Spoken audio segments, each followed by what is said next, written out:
Radio Sai శ్రోతలందరికీ ప్రేమపూర్వకమైన సాయిరాం.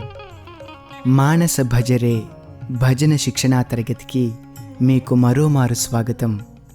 ఈనాటి మన భాగంలో ఒక చక్కని గురు భజనలోని భావరాగ తాళాలతో పాటు దానిని పాడే విధానాన్ని మనం తెలుసుకోనున్నాం. ఇప్పుడు మనం నేర్చుకోబోయే భజన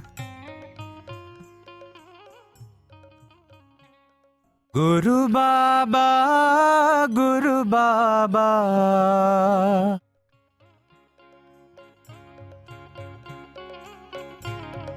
ప్రతి తరగతిలో చేస్తున్నట్లుగా మన కార్యక్రమంలో ముందుగా ఈ భజనలోని ప్రతి పదాన్ని ఎలా ఉచ్చరించాలో తెలుసుకుందాం.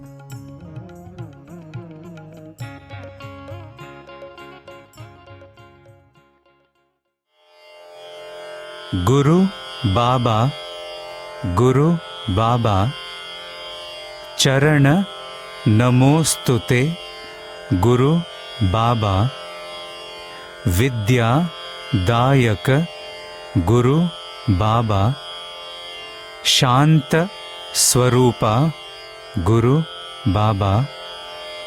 గురువర గురువర గురు బాబా.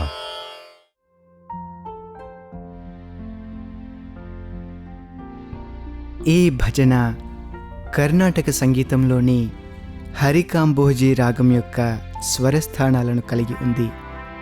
ఈ రాగంలో వచ్చే స్వరస్థానాలు షడ్జమం, చతుర్శ్రుతి రిషభం, అంతరగాంధారం, శుద్ధ మధ్యమం, పంచమం, చతుర్శ్రుతి దైవతం, కైశికి నిషాదం. ఇదే రాగంలోని మరికొన్ని సాయి భజనలు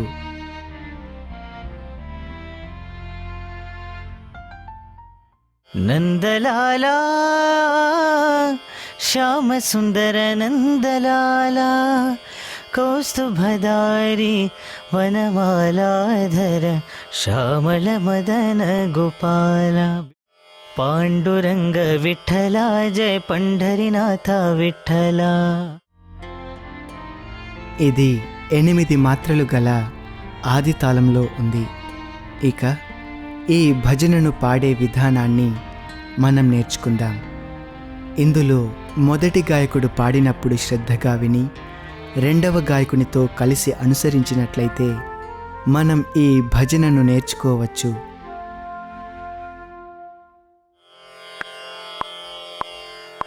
గురు బాబా గురు బాబా గురు బాబా గురు బాబా గురు బాబా గురు బాబా గురు బాబా గురు బాబా.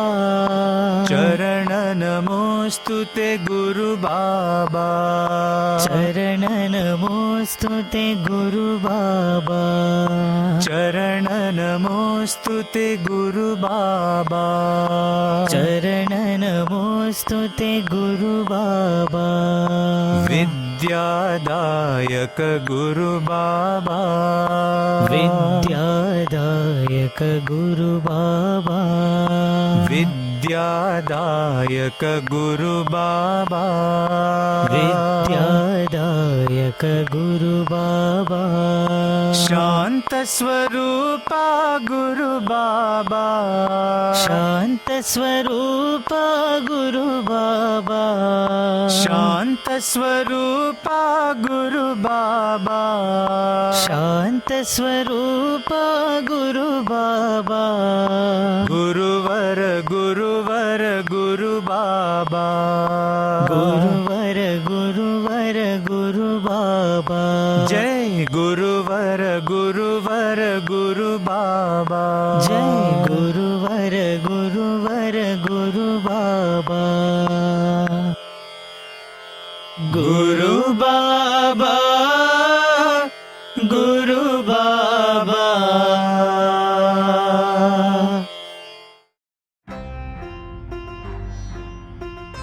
మన కార్యక్రమంలో మరో ముఖ్యాంశమైన ఈ భజన యొక్క భావాన్ని మనం కొంత తెలుసుకునే ప్రయత్నం చేద్దాం. ఇందులోని మొదటి పంక్తి,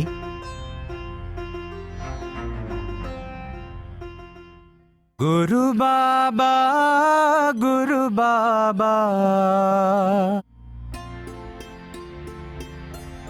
ఈ పంక్తిలోని మొదటి పదం గురు. 1983 దసరాకు ముందు స్వామి కొందరు విద్యార్థుల్ని ఉపన్యాసాలివ్వటానికి ఎంపిక చేశారు. ఒకనాడు వాళ్ళను ప్రేమగా దగ్గరకు పిలిచి ఏ ఏ విషయాల మీద వారు మాట్లాడబోతున్నారో స్వామి అడిగారు. శ్రీ సంజయ్ సహాని ఒకప్పటి స్వామి విద్యార్థి, ప్రస్తుతం స్వామి యూనివర్సిటీలో కంట్రోలర్ ఆఫ్ ఎగ్జామినర్గా సేవలందిస్తున్నారు. ఆయన దగ్గరకు స్వామి వచ్చి అడిగినప్పుడు నేను సద్గురు గురించి మాట్లాడాలనుకుంటున్నాను అని అన్నారు. అప్పుడు స్వామి గురువంటే ఎవరు అని ప్రశ్నించారు. స్వామివారు కేవలం గురుపదానికి అర్థం అడగటం లేదని శ్రీ సహాని గుర్తించి ఏమీ సమాధానం చెప్పకుండా మౌనంగా ఊరుకున్నారు. అప్పుడు స్వామియే గు అజ్ఞానాంధకారాన్ని సూచిస్తుందని, రు దాన్ని నిర్మూలించే జ్యోతి అని, అజ్ఞానమనే అంధకారాన్ని నిర్మూలించి జ్ఞానజ్యోతిని వెలిగించేవాడే గురువని అర్థం చెప్పారు. సద్గురువు అనగా ఎవరు అని మళ్ళీ అడిగారు. సద్గురువు సంసార సాగరాన్ని దాటించేవాడని, జనన మరణ చక్రం నుండి విముక్తి కలిగించేవాడని శ్రీ సహాని చెప్పారు. స్వామి ఆయన సమాధానంతో తృప్తి చెందారు. అప్పుడు స్వామి సాయి కేవలం గురువు, సద్గురువు మాత్రమే కాదు, సాయి జగద్గురువు అని స్వామి స్వయంగా తనతో అన్నారు. తరువాత ఈ పంక్తిలో బాబా అనగా తండ్రి అని అర్థం. స్వామి ఈ పదానికి మరో అర్థం చెప్పారు. బిఏ బాబాలో బి అనగా బీయింగ్ లేదా సత్ అని, ఏ అనగా అవేర్నెస్ లేదా చిత్ అని, రెండవ బి అనగా బ్లిస్ ఆనందమని, రెండో ఏ ఆత్మన్. కనుక బిఏ బాబా అనగా సచ్చిదానంద స్వరూపుడని అర్థం చెప్పారు. స్వామి అంతటితో ఆగక మీరు కూడా సచ్చిదానంద స్వరూపులే, అయితే ఈ సత్యాన్ని నీవింకా గుర్తించలేదు అని అన్నారు. గురు బాబా అనగా సచ్చిదానంద ఆత్మస్వరూపుడైన దైవము జగద్గురువుగా శ్రీ సత్యసాయిగా అవతరించి మానవుల అజ్ఞానాన్ని నిర్మూలించి వారి హృదయాలలో ప్రజ్ఞాన జ్యోతిని వెలిగిస్తున్నారని అర్థం. సత్యం శివం సుందరం మొదటి భాగంలో శ్రీ కస్తూరి భగవాన్ బాల్యంలోనే సద్గురువుగా పిలువబడేవారని, జంతుహింస జరిగే ప్రదేశాలకు దూరంగా ఉండేవారని రాశారు. చేపలను పట్టవద్దని, ఎడ్ల పందేలు నిర్వహించి మూగజీవులను హింసించవద్దని గ్రామస్తులకు బోధించేవారు. మాంసం వండిన పాత్రలను, గ్లాసులను ముట్టుకునేవారు కాదు. తాత కొండమరాజు, బాలసత్యం మాత్రమే ఆ గృహంలో శాకాహారులు. స్వామి కరణం సుబ్బమ్మ చేతితో వండిన పదార్థాలను ఎంతో ఇష్టంగా స్వీకరించేవారు. ఎందుకంటే ఆమె బ్రాహ్మణ కులానికి చెందటం వల్ల కేవలం శాకాహారం వండేది. పైగా స్వామిపై ఎంతో ప్రేమతో వండి వడ్డించేది. సహాధ్యాయులెవరైనా సత్యాన్ని హింసించినా నోరు విప్పి వారిని ఏమీ అనేవాడు కాదు. తల్లిదండ్రులకు కూడా జరిగిన విషయం చెప్పేవాడు కాదు. 3-4 సంవత్సరాల వయస్సులోనే ఇంటి ముందుకు ఎవరైనా బిచ్చగాళ్ళు వస్తే ఆడే ఆటలు విడిచిపెట్టి సత్యం ఇంట్లోకి పరిగెత్తి ఆ బిచ్చగాడికి అన్నము మరింకేదైనా పెట్టేంతవరకు ఊరుకునేవాడు కాదు. సహజంగా పెద్దవాళ్ళు సత్యాన్ని విసుక్కునేవారు. ఒకవేళ బిచ్చగాడికి ఏమీ పెట్టకుండా ఇంట్లో వాళ్ళు కసిరి వెళ్ళగొడితే సత్యం పెద్దగా అరుస్తూ గొడవ చేసేవాడు. అక్కలకు ఆ బిచ్చగాడిని వెనక్కు పిలిచి ఏదో ఒకటి పెట్టే వరకు తప్పేది కాదు. ఇక ఈశ్వరమ్మ, నీవు ఈ బిచ్చగాడికి అన్నం పెడితే నీవు తిండి లేకుండా మాడవలసి వస్తుంది అని సత్యాన్ని బెదిరించేది. కానీ సత్యం ఏమాత్రమూ జంకు లేకుండా తన పాలి అన్నం కూడా ఆకలికున్న వారికి పెట్టి తాను తినకుండా పస్తూ ఉండేవాడు. ఇక ఆ రోజు ఎన్ని ప్రయత్నాలు చేసినా సత్యం చేత అన్నం తినిపించలేకపోయేవారు. వారి ఇంటి ముందు వీధిలో ఏ బిచ్చగాడు గాని, దీనులు గాని, దిక్కులేని వారు కాని వెళ్ళటం చూస్తే సత్యం వెంటనే వాళ్లను చేయి పట్టి తీసుకువచ్చి ఇంటి ముందు నిలబెట్టేవాడు. అమ్మా అక్కలు వారికి బియ్యమో అన్నమో పెట్టి పంపక తప్పేది కాదు. ఆ దిక్కులేని వారి కన్నులలో ఆనందం చూసి సత్యం సంతోషపడేవాడు. గ్రామంలో పిల్లలంతా సత్యాన్ని తమ గురువుగా భావించేవారు.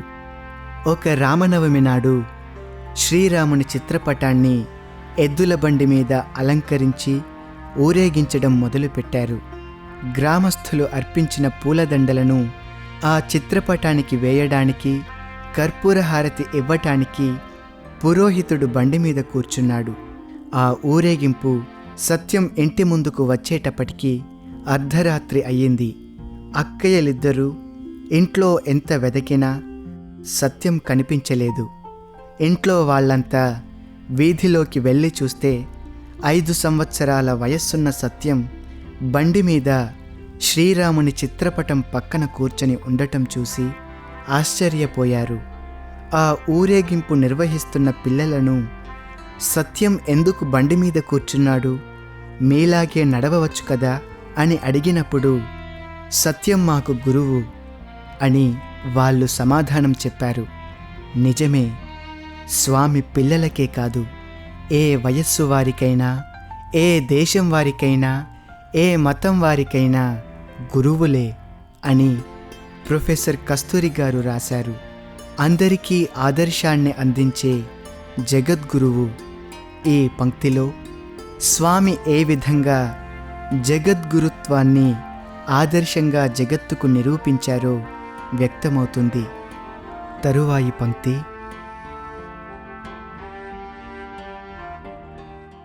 చరణ నమోస్తుతే గురు బాబా. చరణ అనగా పాదము, నమ అనగా నమస్కారము, అస్తుతే అంటే నీకు నేను నమస్కరిస్తున్నాను అని అర్థం. జగద్గురువైన స్వామి పాదపద్మాలకు నేను నమస్కరిస్తున్నాను అని ఈ పంక్తికి అర్థం. చరణాలు దేహమంతటికీ ఆధారం. అదేవిధంగా దివ్యత్వమే ఈ జగత్తుకు ఆధారం. చరణాలకు నమస్కారం ఎందుకు చేయాలంటే జగత్తుకు ఆధారం దివ్యత్వమే అని గుర్తు చేసుకోవటానికి. తరువాయి పంక్తి: విద్యాదాయక గురు బాబా. ఇక్కడ మొదటి పదం విద్య అనగా జ్ఞానము. స్వామివారు రచించిన విద్యావాహినిలో ఆది మధ్యాంతరహితుడైన దైవాన్ని తెలుసుకోవడమే అసలైన విద్య అన్నారు. విద్య అన్న పదాన్ని విత్ యా అని విభజించవచ్చు. ఏది వెలుగును అందిస్తుందో అదే విద్య. దాయక అనగా ప్రసాదించువాడు. ఉత్కృష్టమైన సర్వోన్నతమైన జ్ఞానాన్ని ప్రసాదించే విద్యను అనుగ్రహించేవాడని విద్యాదాయక అన్న పదానికి అర్థం. లౌకిక బంధాల నుండి విముక్తి కలిగించేది విద్య. శాంత స్వరూప గురు బాబా. ప్రశాంత స్వరూప అనగా ప్రకృష్టమైన శాంతిని ఆకృతిగా కలవాడని అర్థం. ప్రశాంతి వాహినిలో స్వామి ఇలా రాశారు: కోరికలు నెరవేరగానే కలిగే తాత్కాలిక శాంతి ప్రశాంతి అనిపించుకోదు. ప్రశాంతి అనే పదంలో ప్రా అనగా ప్రసరించేది లేక విస్తరించేది అని అర్థం. అరిషడ్ వర్గాలను తొలగించుకున్నప్పుడు కలిగే శాంతియే నిజమైన ప్రశాంతి. కేవలం కోపాన్ని, కోరికను జయించడమే శాంతి అనిపించుకోదు. జీవితంలో ఏవి జరిగినా సుఖ దుఃఖాలు, లాభ నష్టాలు మొదలైన ద్వంద్వాలకు చరించని స్థితియే ప్రశాంతి అన్నారు భగవాన్. ఈ పంక్తిలో స్వామిని ప్రశాంత స్వరూపునిగా స్తుతిస్తున్నాము. తరువాయి పంక్తి: గురువర గురువర గురు బాబా. గురువర అనగా శ్రేష్ఠుడైన గురువని అర్థం. ఒక సందర్భంలో స్వామి మన అంతరంగంలోని ఆత్మస్వరూపుడే, మనలోని దివ్యత్వమే గురువు అని చెప్పారు. ఇక్కడ ఒక భక్తుని అనుభవాన్ని తెలుసుకుందాం. డాక్టర్ రజనీష్ తల్వార్ క్యాన్సర్ వైద్యుడు. భారతీయ సైనిక దళంలో వైద్య విభాగంలో కల్నల్గా సేవలందించేవారు. ఆయన స్వామి భక్తుడు. ఆయనకు న్యూఢిల్లీలో క్యాన్సర్ వైద్యానికి సంబంధించిన రీసెర్చ్ ల్యాబొరేటరీ ఉండేది. 1978లో ఆయనకు స్వామితో ఒక చక్కని అనుభవం జరిగింది. సైనిక వైద్య విభాగంలో పనిచేస్తూ ఉండటం వల్ల ఆయన తరచుగా ఒకచోటి నుండి మరో చోటికి బదిలీ అవుతూ ఉండేవారు. చెన్నైలో ఉన్నప్పుడు ఆయన పై అధికారిగా డాక్టర్ వర్మ గారు ఉండేవారు. డాక్టర్ వర్మ టేబుల్ మీద స్వామి ఫోటోను చూసిన డాక్టర్ తల్వార్ ఈయన ఎవరు అని అడిగారు. ఆయన నా గురువు అన్నారు డాక్టర్ వర్మ. ఆ తరువాత 5-6 నెలలు గడిచాక కుతూహలంతో మళ్ళీ స్వామి గురించి అడుగగా ఆయన డాక్టర్ తల్వార్కు స్వామి పుస్తకం ఒకటి ఇచ్చారు. ఆ గ్రంథం చదివిన రజనీష్ గారు పుట్టపర్తికి వెళ్ళి ఈ సాయిబాబా ఎవరో స్వయంగా చూడాలని అనుకున్నారు. ఆయన తన తల్లిని వెంటబెట్టుకొని 1977 తరువాత మొదటిసారి పర్తి వెళ్ళారు. డాక్టర్ తల్వార్ దర్శనంలో ఒక ఆంగ్లేయుని పక్కన కూర్చున్నారు. మొదటిసారి పుట్టపర్తి రావడం వల్ల అందరూ స్వామికి ఉత్తరాలు ఇవ్వటం, స్వామి తీసుకోవటం ఆయనకు వింతగా తోచింది. పక్కనున్న ఆంగ్లేయుడు డాక్టర్ తల్వార్ను చూసి, కావాలంటే మీరు కూడా స్వామికి ఉత్తరం రాయవచ్చు, స్వామి ఉత్తరం తీసుకున్నా లేక తాకి ఆశీర్వదించినా మీ కోరికలు నెరవేరుతాయి అన్నాడు. ఆ మాటలలో ఈ డాక్టర్ గారికి విశ్వాసం కుదరలేదు. అయినా ప్రయత్నం చేసి చూద్దామని ఆ ఆంగ్లేయుడు ఇచ్చిన పేపర్లో ఉత్తరం రాయడం మొదలుపెట్టాడు. నీవు నిజంగా దేవుడవైతే మెర్సిడీస్ కారో లేక పెద్ద బంగళానో లేక రీసెర్చ్ ల్యాబొరేటరీనో లేక సూపర్ స్పెషాలిటీ హాస్పిటళ్లలో క్యాన్సర్కు గురించి ఇంకా పరిశోధన చేసే అవకాశము కలిగించమని రాయాలనుకున్నాడు. కానీ అప్రయత్నంగా దయ ఉంచి నన్ను స్వీకరించండి అని రాశాడు. 2-3 నిమిషాలలో ఆయన దగ్గరకు స్వామి వచ్చారు. కానీ గుంపులో ఉన్న ఆయన స్వామికి ఉత్తరం అందించలేకపోయారు. అయితే స్వామి ఆయన వంక చూసి 2 చేతులెత్తి ఆశీర్వదించారు. లోకంలో శాంతిని మించిన కానుక మరొకటి ఏదీ ఉండదని ఆయనకు భావన కలిగింది. ఆ క్షణంలో తన శరీరం ఎంతో తేలికై గాలిలో తేలుతున్నట్లు అనిపించింది. 15 రోజులైనా స్వామి దర్శన ప్రభావం ఆయన నుండి దూరం కాలేదు. ఆయనలో ఏదో మార్పు సంభవించిందని తోటి డాక్టర్లు భావించారు. స్వామి తనను హిప్నటైజ్ చేశారని ఆయన అనుకున్నారు. హిప్నటైజ్ చేసినా అది పాజిటివ్ ప్రభావం చూపుతుంది కదా అనుకున్నారు. ఆ అనుభవం మళ్ళీ పొందాలని ఆయన 15 రోజులకు మళ్ళీ పుట్టపర్తి వెళ్ళారు. స్వామి ఆయనను దూరం నుండే ఆశీర్వదించారు. తన హృదయం నుండియే స్వామి తనతో మాట్లాడుతున్న భావన కలిగింది. నీవు నన్ను మెజీషియన్ అనుకున్నా, సామాన్య మానవుణ్ణి అనుకున్నా నాకు నష్టం ఏమీ లేదు. నీలో మార్పు కలిగితే, నిన్ను నీవు తెలుసుకున్నప్పుడు నీకు అనేక అనుభవాలు కలుగుతాయి. నీలోని దివ్యత్వాన్ని నీవు క్రమంగా దర్శించగలుగుతావు. నీలోని దివ్యత్వం నేనే అని నీవు క్రమంగా దర్శించగలుగుతావు. అది కూడా అంత అవసరం కాదు. నీ ఆత్మతత్వాన్ని నీవు గుర్తించగలిగితే అది నీకు మేలు చేస్తుంది. ఈ విధంగా ఆయన లోపల స్వామితో సంభాషణ కొనసాగుతూనే ఉంది. ఆ 15 రోజులు నీ కాన్షియస్నెస్ను నేను ఉద్ధరించాను, ఉన్నత స్థానానికి చేర్చాను. ఇప్పుడు నీవు వచ్చి నన్ను ఆ ఉన్నత స్థానంలోనే ఉంచండి అని కోరుతున్నావు. నేను నిన్ను ఆ ఉన్నత స్థాయిలో ఉంచను. నీకు నీవు ఆ స్థానాన్ని నిలుపుకోవాలి. అందుకు నీవే ప్రయత్నం చేయాలి. నన్ను ఒక అధ్యాపకునిగా స్వీకరించు. నీవు ఆపరేషన్ చేయటానికి చదివిన చదువుకు అధ్యాపకుడు ఏ విధంగా అవసరమో, అలాగే ఈ ఆధ్యాత్మిక మార్గంలో నేను నీ గురువుగా వ్యవహరిస్తాను. నీకు ఎలా ఆలోచించాలో, ఎలా జీవించాలో, ఎలా ప్రవర్తించాలో నేర్పుతాను. అప్పుడు నీవు ఉన్నత స్థాయికి చేరుకోగలుగుతావు అన్నారు. ఇదంతా ఆయన అంతరంగంలో సాగుతున్న సంభాషణ. ఆయన మళ్ళీ అడిగారు, నేను ఎలా అన్నీ తెలుసుకోగలుగుతాను అని. అందుకు స్వామి, నేను కొత్త విషయాలను బోధించడానికి రాలేదు. వేదాంతము, భగవద్గీత, ఖురాన్, రామాయణం అర్థం చేసుకోవటానికి నీవేనాడూ ప్రయత్నించలేదు. దానికి కూడా నీకు అధ్యాపకుని అవసరం ఉంటుంది.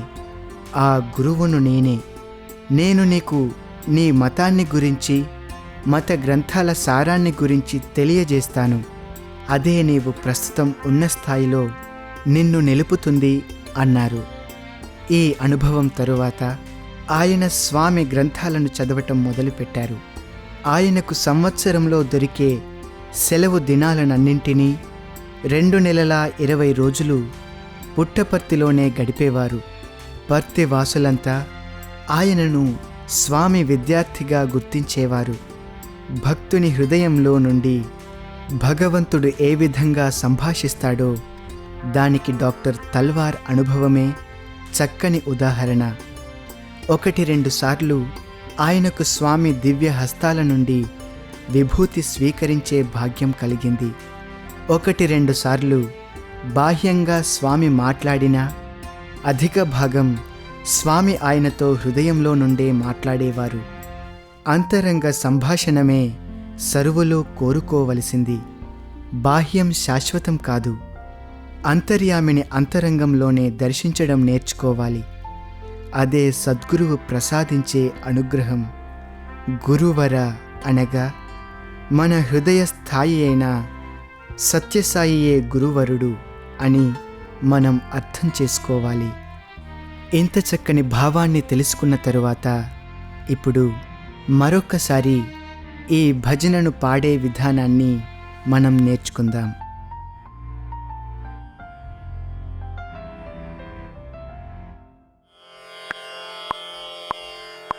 గురు బాబా గురు బాబా గురు బాబా గురు బాబా గురు బాబా గురు బాబా గురు బాబా గురు బాబా చరణ నమోస్తుతే గురు బాబా చరణ నమోస్తుతే గురు బాబా చరణ నమోస్తుతే గురు బాబా చరణ నమోస్తుతే గురు బాబా విద్యాదాయక గురు బాబా విద్యాదాయక గురు బాబా విద్యాదాయక विद्यादायक गुरु बाबा विद्यादायक गुरु बाबा शांत स्वरूपा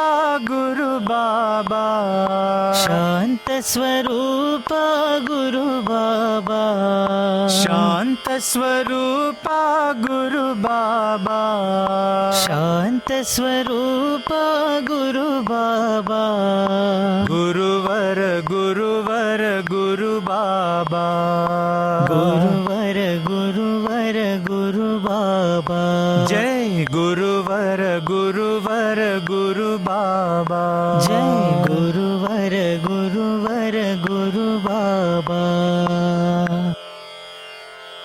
गुरु बाबा गुरु बाबा ఈనాటి మన కార్యక్రమంలో చివరిగా ఈ భజన యొక్క సమగ్రమైన రూపాన్ని పొందటానికి విద్యార్థులు సాయి కుల్వంత్ సభామండపంలో వాయిద్యాల సహకారంతో పాడిన ఈ పూర్తి భజనను వింటూ అనుసరిస్తూ ఆనందిద్దాం.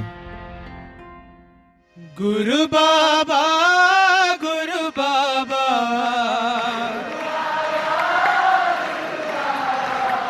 गुरु बाबा गुरु बाबा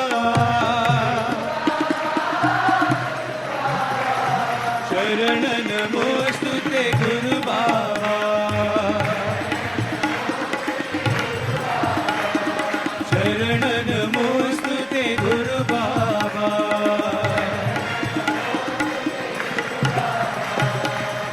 विद्यादायक गुरु बाबा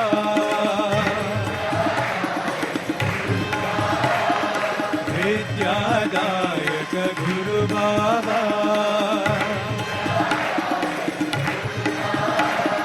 शांत स्वरूपा गुरु बाबा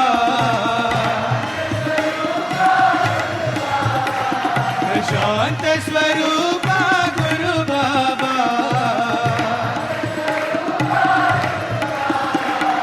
गुरुवर गुरुवर गुरु बाबा जय गुरुवर गुरुवर गुरु बाबा गुरु बाबा गुरु बाबा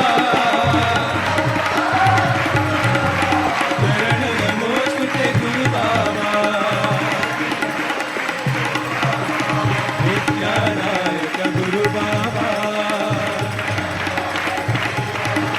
शांत स्वरूपा गुरु बाबा गुरुवर गुरुवर गुरु बाबा